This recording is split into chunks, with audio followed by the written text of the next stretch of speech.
স্বাগত প্রিয় দর্শক, প্রতি রাতের নিয়মিত টক শো এই সময়ে আমি জহিরুল আলম আজ আপনাদের সঙ্গে আছি। কয়েকটি বিষয় নিয়ে কথা বলবো। করোনা পরিস্থিতি তো অবশ্যই থাকছে। করোনার 41 দিনের মধ্যে শনাক্ত সর্বোচ্চ এবং উত্তরাঞ্চলীয় জেলা, সীমান্তবর্তী জেলাগুলোর পরিস্থিতি যথেষ্ট উদ্বেগজনক। সেখানেও শনাক্ত রাজশাহীতে 50%-রও বেশি। স্বাস্থ্য অধিদপ্তর বলছে যে যেই বিধিনিষেধগুলো দেওয়া হয়েছে সেগুলো যদি কোনো শিথিলতা আসে সেগুলো পরিস্থিতির উন্নতির ক্ষেত্রে তো কোনো ভূমিকা রাখবেই না, বরঞ্চ উদ্বেগ বা আশঙ্কার অনেক কারণ রয়ে যায়।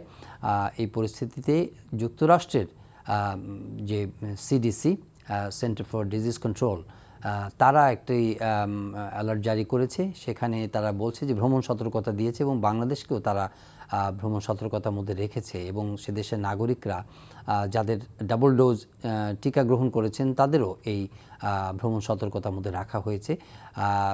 সেটি একটি বিষয়। আমরা এই পরিস্থিতিতে আমাদের করণীয় এবং আমাদের বর্তমান যে ব্যবস্থাপনা সেগুলো নিয়ে আমরা আবার একটু আলোচনা করব এবং আলোচনার পাশাপাশি সাধারণ মানুষ যারা এই পরিস্থিতিতে তাদের করণীয় সেটি নির্ধারণ করার হয়তো চেষ্টা করবেন বা প্রয়াস পাবেন, বলবো একটি বিষয়।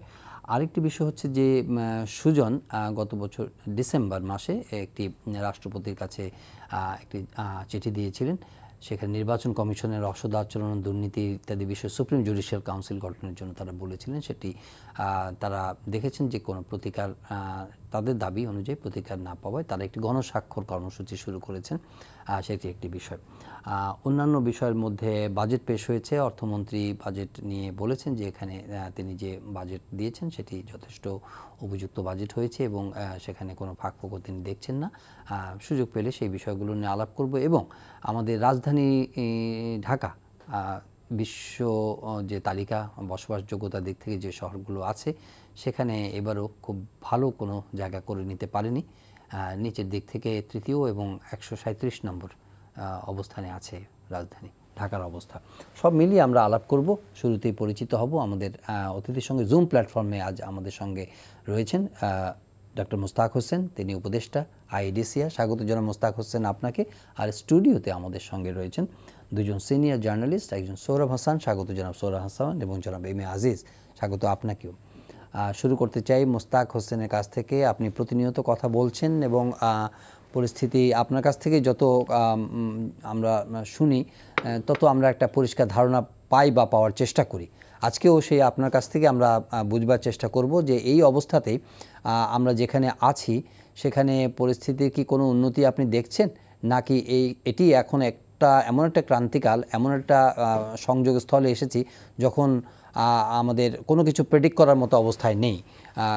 আমরা সাধারণ মানুষ হিসেবে অনেক ধরনের উদ্বেগের মধ্যে থাকি যে ভারতে যে অবস্থা হয়েছে সেরকম সীমান্তবর্তী জেলাগুলোর অবস্থা যদি আরও খারাপের দিকে যায়, সংক্রমণের হার যদি বাড়তে থাকে, সেগুলো যদি দেশের বিভিন্ন স্থানে ছড়িয়ে পড়ে তাহলে কোন দিকে যাবে, এবং সেরকম একটা উদ্বেগ কি কর্তৃপক্ষের মধ্যেও ছড়িয়ে পড়ছে কিনা, সেই অনুযায়ী ব্যবস্থাপনা বা পদক্ষেপ গ্রহণ করা হচ্ছে কিনা আপনার কাছ থেকে একটু জানতে চাই। জি, ধন্যবাদ। খুব গুরুত্বপূর্ণ এবং উদ্বেগজনক বিষয় নিয়ে আমাকে আলোচনা আহ্বান জানানোর জন্য। হ্যাঁ, করোনা সংক্রমণ কিন্তু বাড়ছে এবং আজকে বেশ কিছুটা বেড়েছে, যেটা সুস্পষ্টভাবে আমাদের আরো কয়েকদিন এ ধরনের ঊর্ধ্বগতি অব্যাহত থাকার আশঙ্কা আছে। কারণ মানুষ যখন সংক্রমিত হয় তার 2 সপ্তাহের মধ্যে তাদের সংক্রমণের লক্ষণটা প্রকাশ পায়। লক্ষণ প্রকাশ পেলেই তারা কিন্তু টেস্ট করতে আসে। কাজেই আজকের যে ঊর্ধ্বগতিটা হয়তো অন্তত পক্ষে 7 দিন আগে যে সংক্রমণটা ছড়িয়েছে, যদি আমরা এখন থেকেই সংক্রমণ বন্ধ করবার জন্য সব পদক্ষেপ ঠিকঠাক ভাবে মেনে চলি, সমস্ত শনাক্ত রোগীকে যদি আমরা আইসোলেশনে নিয়ে যেতে পারি, তার চিকিৎসার ব্যবস্থা করি, তাহলে তার প্রভাব হয়তো আমরা 2 সপ্তাহ পরে দেখবো ধীরে কমছে। এখন এটা আমরা দেখছি যে সীমান্তে যারা পাসপোর্ট নিয়ে আসছেন তাদের ব্যবস্থাপনা মোটামুটি ঠিকই আছে। তাদের সবাইকে প্রাতিষ্ঠানিক কোয়ারেন্টাইন করা হচ্ছে, তাদের পজিটিভ পাওয়া গেলে তাদেরকে আইসোলেশন করে সরকারিভাবে চিকিৎসা দেওয়া হচ্ছে, এবং তাদের কাছ থেকে ইতিহাস নিয়ে যারা রোগতত্ত্ববিদের মাঠ পর্যায়ে কাজ করছেন তারা কিন্তু কন্ট্রাক্ট ট্রেসিং করে আরো খুঁজে বের করছেন আরেকও লক্ষণযুক্ত আছে কিনা, তাহলে তাদের টেস্ট করা হচ্ছে। এবং যারা কন্ট্রাক্টের তালিকাভুক্ত অর্থাৎ 14 দিনের ভিতরে তারা তার সংস্পর্শে এসছেন তাদেরকে তারা কোয়ারেন্টাইন করছেন। কিন্তু এছাড়াও কিন্তু বেশ অনেক মানুষ তারা কিন্তু পাসপোর্ট ছাড়াও কিন্তু দেশে ঢুকেছেন। যারা ঢুকে পড়েছেন তাদেরকে কিন্তু কোয়ারেন্টাইনে নেওয়া দরকার, জোর জবরদস্তি বা ভয় দেখিয়ে নয়, বা তাদের বাড়িতে লাল পতাকা দিয়ে নয়। এটা কিন্তু খুব ঋণাত্মক নেতিবাচক প্রভাব পড়ছে। আমি খুলনার আমাদের যারা আছে বা মাঠ পর্যায়ের রক্তবিদ, তারা বলছে যে মানুষ টেস্ট করাতে ভয় পাচ্ছে, কারণ টেস্টে পজিটিভ হলে তাদের বাড়িতে লাল পতাকা দেওয়া হবে। যদি তাদেরকে চিহ্নিতই করতে হয়, হাসপাতালের একটা মার্কিং দেওয়া যেতে পারে, বা রেড ক্রিসেন্টের মনোমতি নিয়ে সেটা করবে যে আমাদের সহযোগিতা করুন, এখানে রোগী আছে। কিন্তু এই লাল পতাকা দেওয়া বলে তারা আসামি, দুর্ধর্ষ আসামি, তাদের বাড়ির পাশ দিয়ে হেঁটে যাওয়া যাবে না, এরকম একটা পরিস্থিতি। তাদের বাজার দেওয়ার লোক নাই, খাবার দেওয়ার লোক নাই। এগুলো দেখে কিন্তু যারা এইভাবে শনাক্ত হচ্ছেন, যারা হয়তো প্রতিবেশী দেশে যাননি, পাসপোর্ট নিয়ে বা না নিয়ে, কিন্তু তারা সংক্রমিত হয়েছেন, এরকম প্রচুর মানুষ খুলনা ডিভিশন, রাজশাহী ডিভিশনে পাওয়া যাচ্ছে। একটা সামাজিক সহযোগিতা পরিবেশ, প্রশাসন এবং আইন শৃঙ্খলা বাহিনী তাদেরকে সহযোগিতার পরিবেশ দেবেন, এবং তাদের বাড়ির পাশ দিয়ে কেন যাওয়া যাবে না। তারা যদি জানলা দিয়ে কথা বলেন, মাস্ক পরা থাকেন, এবং যারা স্বাস্থ্যকর্মী আছেন, যারা স্যাম্পল কালেকশন করবেন, যারা সহায়তা দেবেন, তারাও যদি মাস্ক পরে থাকেন, ঘরের দরজায় তারা খাবার দিয়ে আসতে পারে।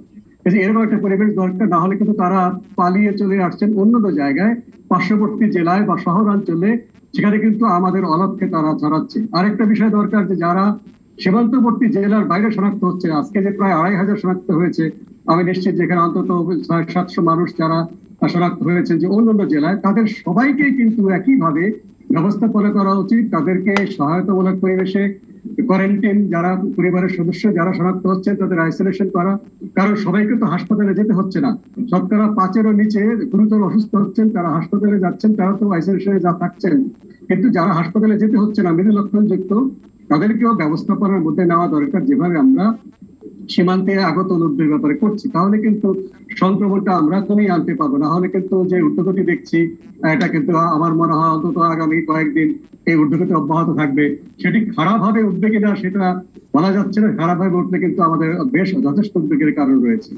ধন্যবাদ। জি, জনাব মোস্তাক, আপনার কাছ থেকে আমরা একটা পূর্ণাঙ্গ একটা মোটামুটি একটা চিত্র পেয়েছি। জনাব সোহরাব হাসান, একজন জার্নালিস্ট হিসেবে আপনিও তো পরিস্থিতি পর্যবেক্ষণ করছেন, সবকিছু মিলিয়ে এই অবস্থাটা আপনার চোখে না, আমরা কোনো ইতর বিশেষ দেখি না। মানে আগে যে পরিস্থিতি ছিল গত 1 সপ্তাহ বা 10 দিন ধরে, একই আমরা যে সীমান্তবর্তী এলাকাগুলো, জেলাগুলোতে পরীক্ষা করা উচিত। যারা বাইরে থেকে এসেছে তাদের আইসোলেশন রাখা, এবং যারা আক্রান্ত হয়েছে মানে তাদের চিকিৎসার প্রয়োজন হলে হাসপাতালে নেওয়া। এখন যে বিষয়টা ডক্টর মোস্তাক হোসেন বললেন, এটা খুব গুরুত্বপূর্ণ। যদি কেউ পাসপোর্ট ছাড়া এসে থাকে বা পাসপোর্ট না নিয়ে যেয়ে থাকে এবং ফেরত আসছে এরকম, তারা যদি পালিয়ে না থাকে, তারা হয়তো তাদের মধ্যে একটা ভয়ভীতি আছে যে ধরা পড়লে, তো এদের বিরুদ্ধে আইনি ব্যবস্থাটা পরে এই আশ্বাসটা দেওয়া উচিত যে তারা আগে সুস্থ হোক। এবং এটি তো আইনেও আছে যে যার বিরুদ্ধে মানে আইনি আগে সুস্থ করা, তারপরে তার বিরুদ্ধে আইনি ব্যবস্থা হাসপাতালে বা কারাগারে নিলেও একই। আর যে বিষয়টি হচ্ছে যে এই যে সরকার কিন্তু ব্যবস্থা নিচ্ছে, উদ্যোগ নিচ্ছে, এবং ডক্টর মোস্তাক যে কথাটি বললেন, সামাজিক উদ্যোগ প্রয়োজন, শুধু প্রশাসনিক হবে না। মানে সমাজের সর্বস্তরের মানুষকে এগিয়ে আসতে হবে, এবং সেক্ষেত্রে জনপ্রতিনিধিদের ভূমিকাটা কিন্তু অগ্রগণ্য। কিন্তু আমরা জনপ্রতিনিধিদের কোনো ভূমিকা দেখছি না। প্রত্যন্ত অঞ্চলে সেই পৌরসভা মেয়র বা উপজেলা চেয়ারম্যান, ইউপি মেম্বার, চেয়ারম্যান, এই উদ্যোগটা আমরা তাদের সক্রিয়তা, এটা দীর্ঘদিন ধরে আলোচনা হচ্ছে অবশ্যই কথাটা, কিন্তু আদৌ এটা কোনো কার্যকর কোনো চিন্তা কিনা, জনপ্রতিনিধিদেরকে যুক্ত করলেই যে পরিস্থিতি কোনো সুফল বা সুবিধা পাওয়া যাবে এমনটি আপনি মনে করেন কিনা? না, দেখেন, আমি একটু আগে বলে নেই, ধরেন আমাদের দেশের যে ভৌগোলিক অবস্থান, তাতে করে দেখা যায় 4,500 বর্গ কিলোমিটার হচ্ছে ভারতের সাথে বর্ডার। সেখানে ধরেন 800-র মতো হচ্ছে নদীপথ, আর বাকি অর্ধেকটা হচ্ছে তার কাটা, আর বাকিটা খোলা। এর ভিতরে ধরেন ফরমাল ছোট বড় আমাদের ল্যান্ডপোর্ট আছে 17টার মতো। তো বাকি যে উন্মুক্ত জায়গাটা, এই জায়গাটা কিন্তু বাংলাদেশে এপারে ওপারে হাট বাজারে মানুষ যায়, আত্মীয় স্বজন বাড়ি যায়, যেতে থাকে, আসতে থাকে।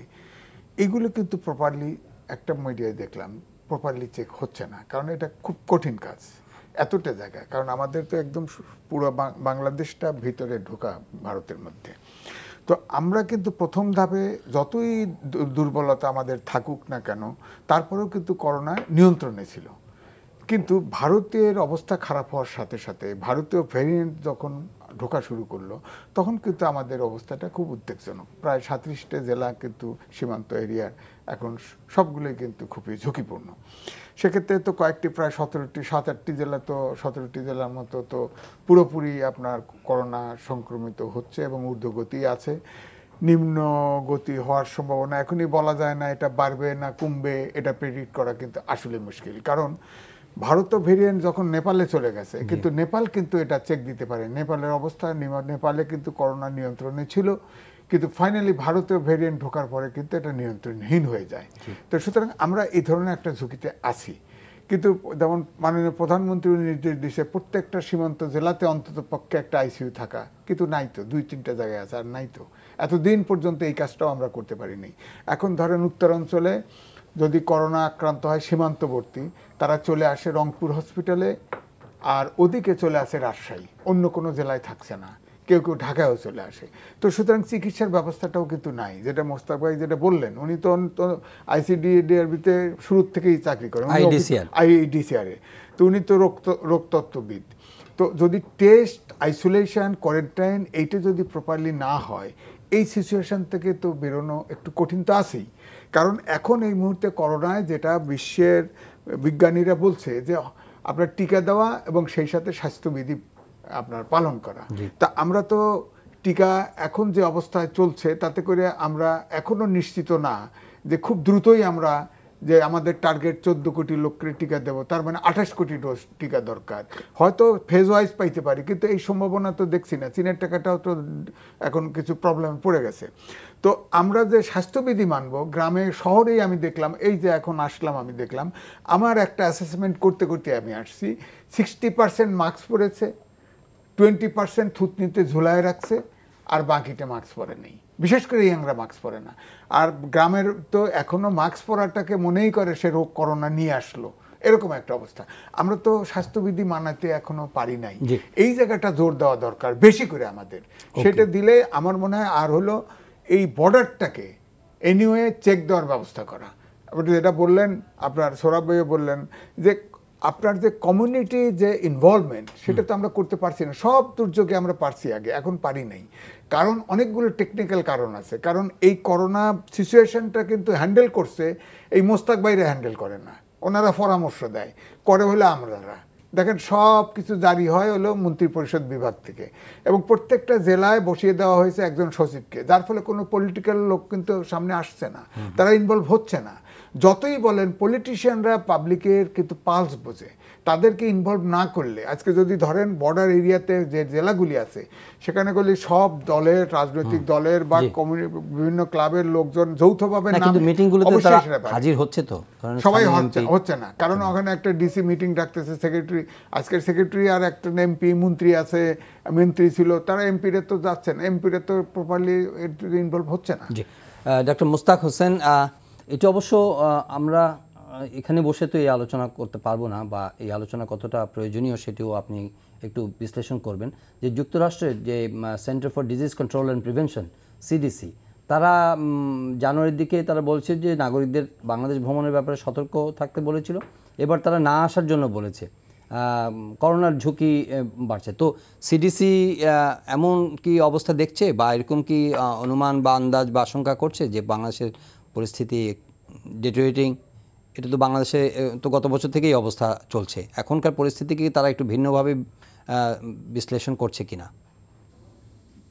এটা সেন্টার ফর ডিজিজ কন্ট্রোলের কোনো মানে বাংলাদেশ বিষয় না। তারা ভেবেছিল টিকা নেওয়ার পরে তারা সুরক্ষিত। তারা আমরা জেনেছি যে তারা সীমিত আকারে মাস্ক পরা প্রয়োজন নেই, চলাফেরা করতে পারবেন।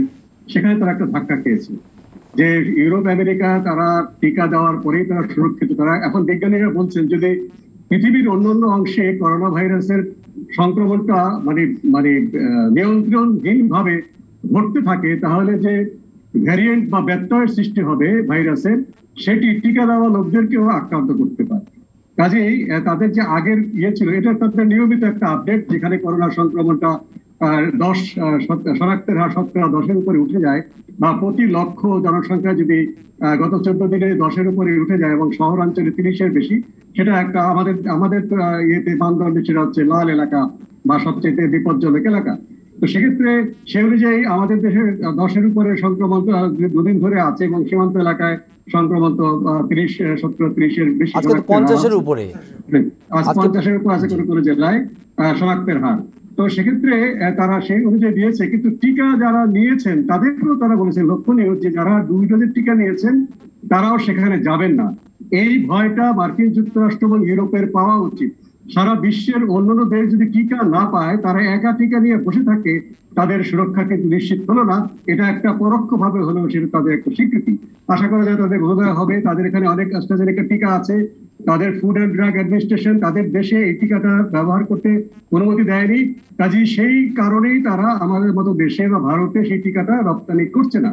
কারণ যে জিনিস তারা নিজেরা ব্যবহার করবে না, তারা অন্যকে করতে দিচ্ছে না। হয়তো টিকা যদি মেয়াদোত্তীর্ণ হয়ে যায়, সেগুলো তারা মাটির নিচে পুঁতে ফেলবে। যেভাবে গম এক সময় তারা মনে করতো মানুষের খাওয়ার উপযোগী না, মাটির নিচে পুঁতে ফেলে, অথচ সেই গম কিন্তু খাওয়ার উপযোগী। তারা হয়তো বেশি গম হয়ে গেছে, গমের বাজার চড়া করার জন্য তারা এই কাজটি করেছে। তো সেটাই বলবো যে মার্কিন যুক্তরাষ্ট্র বা ইউরোপ তারা যত দ্রুত এই উপলব্ধি করতে পারবে যে উন্নয়নশীল দেশে তাদের টিকা বিতরণ করা, টিকা উৎপাদনে তাদের যে মেধাস্বত্ব ব্যারিয়ারটা সেটা তুলে দিয়ে যদি তারা সহযোগিতা করে, নিশ্চয়ই আমরা আরো দ্রুত সারা বিশ্বের মানুষ আমরা টিকা পাবো এবং আগামী নিশ্চয়ই 1-1.5 বছরের ভিতরে আমরা সমস্ত পৃথিবীর মানুষের একটা পর্যায়ে যাবো যখন আমরা কিছুটা স্বস্তি নিশ্চিত করবো। জনাব এম এ আজিজ, এই যে উন্নত দেশগুলোর যে ভূমিকা, বিশেষ করে মার্কিন যুক্তরাষ্ট্রের কথা যেই ডক্টর মোস্তাক বললেন, এখানে উন্নয়নশীল দেশ হিসেবে বা আমাদের মতো যারা দেশগুলো আছেন তাদের কি দেখেন, উন্নয়নশীল দেশে ওনাদের হয়তো বুদ্ধিও বেশি, কিন্তু আমাদের ছোট বুদ্ধিতে বলি যে 22টা দেশের প্রায় 150-200 বিজ্ঞানী, পৃথিবীর শ্রেষ্ঠ বিজ্ঞানী, তার ভিতরে 45 জন হলো নোবেল বিজয়ী। তারা বলছে যে করোনা ভাইরাস বাতাসে সংক্রমিত হয়। তো এটা করোনাটা হচ্ছে বৈশ্বিক প্রবলেম। আজকে ধরেন বাংলাদেশে করোনা আছে, আমেরিকাতে করোনা ধরেন নিয়ন্ত্রণে চলে গেছে, তাই বলে বাতাসে যে বাংলাদেশেরটা আমেরিকায় যাবে না এটা তো নিশ্চয়তা নাই। সুতরাং এটাকে যদি করোনাকে যদি আপনাকে নির্মূল করতে হয়, তাহলে এটাকে সারা পৃথিবীকে এক ইউনিট ধরে চিন্তা করতে হবে। এখন ওনারা করোনা উন্নত দেশগুলি এখন এই যেটা মোস্তাক ভাইও বললেন, করোনা ভ্যাকসিন ধরে রেখে ওনারা এটার মার্কেট ব্যবসা করবেন, ব্যবসা করার জন্য অনুন্নত দেশগুলোর কাছে বাধ্য করবেন, টাকা নেবেন। এই যদি ব্যবসায় মানসিকতা থাকে তাহলে কিন্তু তারা কিন্তু ঝুঁকির বাইরে যাবেন না, ঝুঁকির বাইরে যাবেন না। আপনাকে বাংলাদেশে আসতে দিল না, কিন্তু সারা পৃথিবী থেকে কি আমেরিকাকে আইসোলেট হতে পারবে?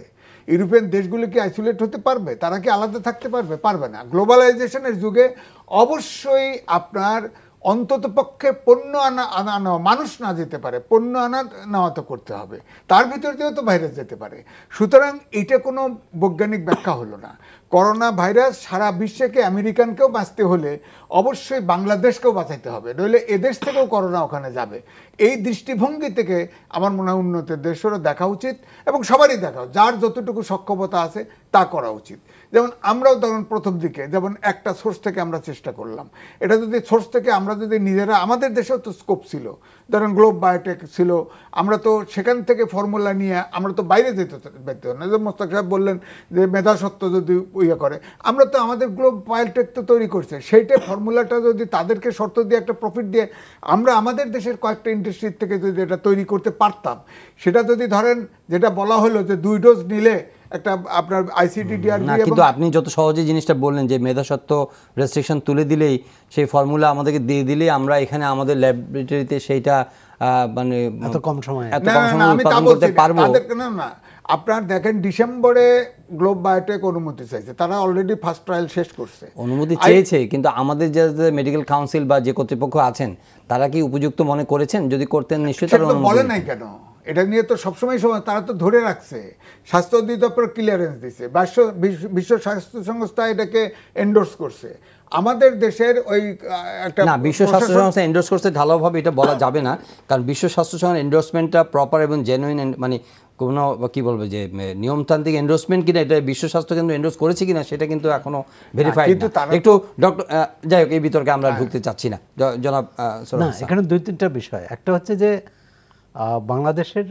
বাংলাদেশে ভ্রমণের ব্যাপারে নিষেধাজ্ঞা বা বিধিনিষেধ যুক্তরাষ্ট্রের, এটি অনেক সময় কিন্তু স্থানীয় এখানকার যে মিশন তাদের প্রতিবেদনের পরিপ্রেক্ষিতেই করে। আমার ধারণা যে এটাই ভারতীয় ভ্যারিয়েন্ট যে এখানে আসছে, এটা পরিস্থিতি আরও ভয়াবহ হতে পারে, এই আশঙ্কা থেকে হতে পারে। দ্বিতীয় হচ্ছে টিকার যে প্রশ্নটি, এটি অবশ্যই যে আমরা যে এক বৈষম্যপূর্ণ সমাজে বসবাস করছে, মানে বৈষম্যপূর্ণ বিশ্বে, এবং দক্ষিণ উত্তর যে বিভাজন, আর সবসময় উন্নত দেশগুলো সেই সুবিধাটা নিচ্ছে টিকার ক্ষেত্রে, করোনার ক্ষেত্রে আরও বেশি। তো এই বিশ্ব স্বাস্থ্য সংস্থা কিন্তু বলেছে যে উন্নত দেশগুলোর নৈতিক দায়িত্ব উন্নয়নশীল দেশগুলোর টিকা দেয়া। আমি একজন প্রবাসী বন্ধু বললেন, কানাডা প্রবাসী, যে সেখানে তার দেশে যে কানাডায় যে জনসংখ্যা তার 3 গুণ টিকা সংগ্রহ করেছে, মানে 3 গুণ, মানে এটা না শিশু থেকে শুরু করে মানে বয়স্ক পর্যন্ত, যে তারা এটি যেহেতু তাদের টাকা আছে এই মজুত রেখেছে। এখন এই ক্ষেত্রেও কেই করবে, খবরদারি করবে। এখন বিশ্ব স্বাস্থ্য সংস্থার কথা সবাই শুনে না, তাই জনমত তৈরি করা সেক্ষেত্রে। এবং আমরা যখন এই কথাটি বলছি তখন পররাষ্ট্রমন্ত্রী কিন্তু যুক্তরাষ্ট্রে যে বারবার আবেদন জানাচ্ছে যে তাদের টিকা যাতে আমাদের দেয়া হয়, এমনকি ভারতের পররাষ্ট্রমন্ত্রীকে বলেছে তিনি যাতে তার প্রভাব খাটান। এবং আমাদের এই মুহূর্তে তো 12 থেকে 13 লাখ মানুষ একটি টিকা নিয়ে আসেন এবং দ্বিতীয় টিকার অপেক্ষায়। এটি এবং বেশি দিন হলে, অন্তত 12 সপ্তাহের বেশি হলে প্রথম টিকার আর কোনো কাজে লাগবে না, তাকে আবার 2 ডোজ দিতে হবে। এটা একটা সংকটের মধ্যেই আছে। এক্ষেত্রে জনমত তৈরি করা, কূটনৈতিক তৎপরতা, এটা শুধু স্বাস্থ্যর বিষয় নয়, সেটি আমরা কতটা সক্ষমতার সাথে পারবো তার উপর নির্ভর করবে আমরা টিকা পাবো কি কবে পাবো। জি, আর এই বিষয়ে আর কোনো মন্তব্য ডক্টর মোস্তাক?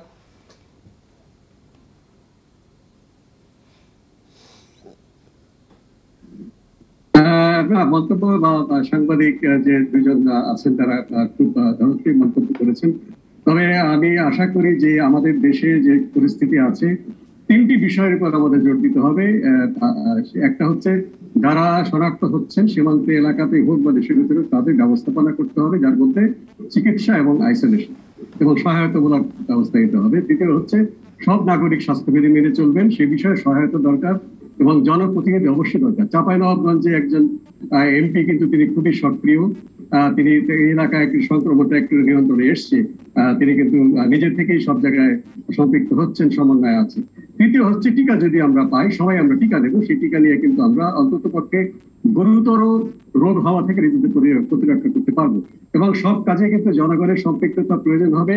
জনপ্রতিনিধি নিয়ে সরকার প্রথমে ত্রাণ বিতরণের চেষ্টা করেছিলেন, কিছু একটা ঝামেলা হয়েছিল, দুর্নীতি ইত্যাদি তসরুপ, কিন্তু তাই বলে তো আমরা এই পথ বাদ দিতে পারি না। এই ঝামেলা কিংবা এই সমস্যা মোকাবেলা করেই জনগণের যারা প্রতিনিধি আছেন, যারা ধর্মীয় নেতা আছেন, শিক্ষক আছেন, এলাকার যারা তরুণী ছাত্রছাত্রী যারা আছেন, তাদের মাধ্যমে জনগণকে স্বাস্থ্যবিধি মেনে চলা এবং শনাক্ত রোগীদেরকে টেস্ট করাবার জন্য উৎসাহিত করা, টিকা যদি শুরু হয় টিকা নিবন্ধন করা, এগুলো করতে হবে। শুধুমাত্র প্রশাসনিক বিভাগ কিংবা শুধুমাত্র স্বাস্থ্য বিভাগ দিয়ে সম্ভব নয়।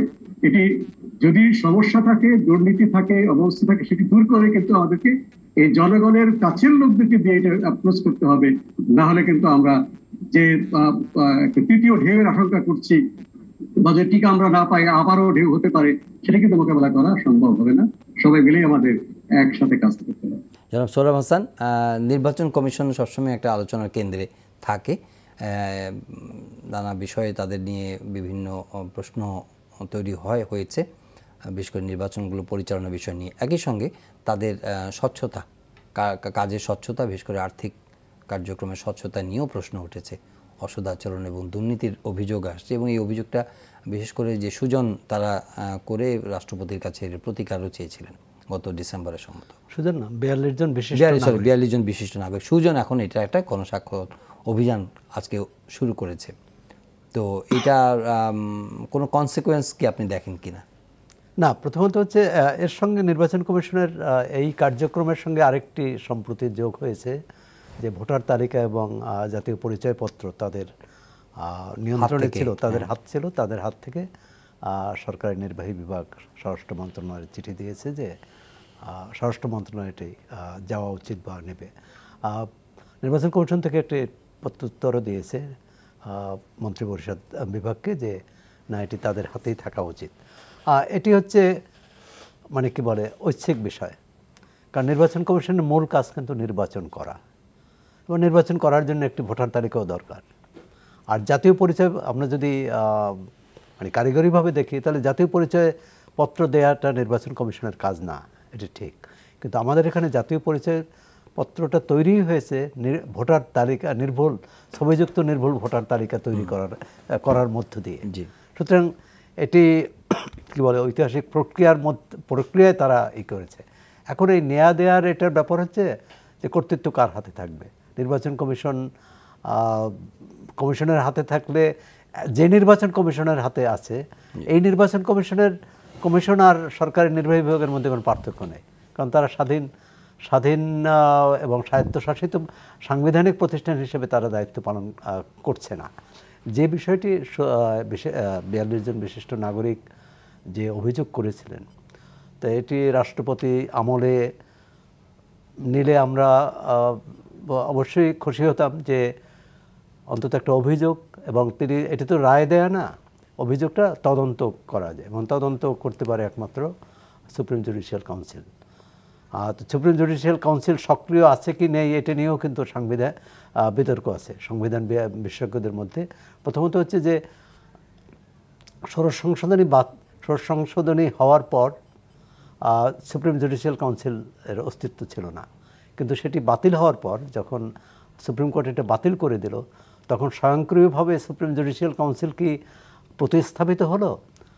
বিচারপতি এম এ মতিন সহ অনেকে বলছেন যে হ্যাঁ, কারণ এটা কোনো শূন্যতা থাকতে পারে না। আবার অনেকে বলছেন না, নতুন করে এটা প্রজ্ঞাপন জারি করতে হবে। সেই বিতর্কে আমরা যাচ্ছি না। রাষ্ট্রপতি তো আমাদের যে সংসদীয় ব্যবস্থা, তা তো রাষ্ট্রপতির নিজের কিছু করণীয় নেই। নির্বাহী বিভাগ যদি চান তাহলে তিনি করবেন, নির্বাহী বিভাগ না চাইলে করবেন না। অর্থাৎ আমরা ধরে নিতে পারি সরকার এটি আমলে নেয়নি। এখন গণস্বাক্ষর এই আবেদন, এগুলো হচ্ছে নৈতিকতার প্রশ্নে, নৈতিক বিচার। কিন্তু নির্বাচন কমিশন গত 3.5 বছর ধরে যে কাজ করেছে, কোথাও নৈতিকতার ছাপ নেই। জি, আমরা জনাব এম এ আজিজ, আপনি কি মনে করেন? না, সোহরাব ভাই যে কথাগুলি বলেছে তার সাথে একমত। সেই সাথে আমি বলছি, আসলে প্রথমে 10 জন অ্যাডভোকেট দুদকে আপনার অভিযোগ দায়ের করে, তার প্রেক্ষিতে 42 জন বিশিষ্ট নাগরিক তারা একটা বক্তব্য রাখে, এবং তারা প্রেসিডেন্টের কাছে এটা লিখিত দেয়, এবং সেখানে সুপ্রিম জুডিশিয়াল কাউন্সিল গঠন করে এটার তদন্ত দাবি করে, এবং তারা নিজেরাও দেখা করতে চায়। কিন্তু ফাইনালি কোনোটাই কিন্তু আসলে এগোয় নাই। এখন এগোয় নাই এতেই বোঝা যায় যে, যেমন সোহরাব বললেন যে আসলে প্রেসিডেন্ট তো কিছু করার নাই, নির্বাহী বিভাগ চাইলে হবে, না চাইলে হবে না। তা এখন এই যে গণস্বাক্ষর সুজন যে শুরু করলো, এটাতে হয়তো একটা প্রেশার তৈরি হবে, কিন্তু ফাইনালি যদি নির্বাহী বিভাগ এটাতে কোনো প্রেশার অনুভব না করে, কিছু হবে না। এরকম বহু ঘটনাই আছে। আর যদি প্রেশার অনুভব করে তাহলে তো করতোই, কিন্তু সুজনের প্রেশারে এটা করে ফেলবে তা না। তবে এটা তো ঠিক যে নির্বাচন কমিশনের বিরুদ্ধে যে দুর্নীতির অভিযোগ আসছে, অভিযোগ আসার সাথে সাথে তো এই 5 জনের কেউ তো একজন পদত্যাগ করে দেখালো না যে দুর্নীতির অভিযোগ আসছে। তো সত্য কিছু অভিযোগ তো বোঝা গেছে, কেউ তো ছাড়লো না জায়গা, কারণ তার 5 জনই তো রিটায়ার করা লোক, তারা যা আছে 5 বছর থাকলেই ভালো। তো সুতরাং এই জন্যে আমি বলবো যে এটার একটা পার্মানেন্ট সমাধান, যেমন আমাদের সংবিধানে আছে একটা আইন করা, নির্বাচন কমিশন গঠন করার ক্ষেত্রে আইন করা, এবং সেই সাথে এই যে রিটায়ার লোক দিয়ে, আপনার রিটায়ার লোকের কিন্তু তেমন কোনো স্টেক থাকে না। সুতরাং এটার বোধহয় এই সিস্টেম ভাগ ভাগ করে ওখানে একজন, এখান থেকে একজন, এখান থেকে একজন নিয়ে একটা নির্বাচন কমিশন গঠন করা, এই পদ্ধতির বাইরে আমার মনে হয় আইন করা এবং আসলে এটাকে শক্তিশালী করা এবং ক্রেডিবল লোক নিয়ে করা।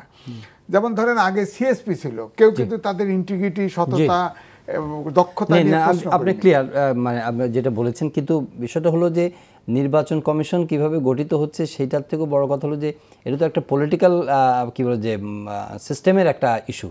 পলিটিক্যাল সিস্টেমের মধ্যে যদি আপনি কারেকশন না আসে, এখানে যদি কনসেনসাস না আসে, এখানে যদি একটা আন্ডারস্ট্যান্ডিং তৈরি না হয়, তাহলে ইলেকশন কমিশন মানে কনস্টিটিউট করা এবং সেখানে কাদেরকে দেওয়া হচ্ছে এগুলো বাই প্রোডাক্ট হিসেবে আসছে, এবং কীভাবে ইলেকশন কমিশন বিহেভ করতেছে এটাও আমাদের একটা সিস্টেমের কনসিকুয়েন্স কিনা, এটা মনে করেন কিনা? ইলেকশন কমিশন যদি পলিটিক্যাল সিস্টেম আপনি যদি কারেকশন না করেন, তাহলে ইলেকশন কমিশন যে যাদেরকে আপনি সেখানে বসান না কেন তারা এই ধরনেরই বিহেভ করবে, যেহেতু আপনি বলছেন যে executive is more powerful than the other organization. না, এখন তো সেই সিচুয়েশন হয়েছে, আসলে রাজনীতিবিদদের বাইরে তো আমাদের কিছু চিন্তা করা নাই, সেখানে আসলে আমাদের সমাধান করতে হবে। যেটা আপনি বলছেন, রাজনীতিটা ঠিক করতে হবে।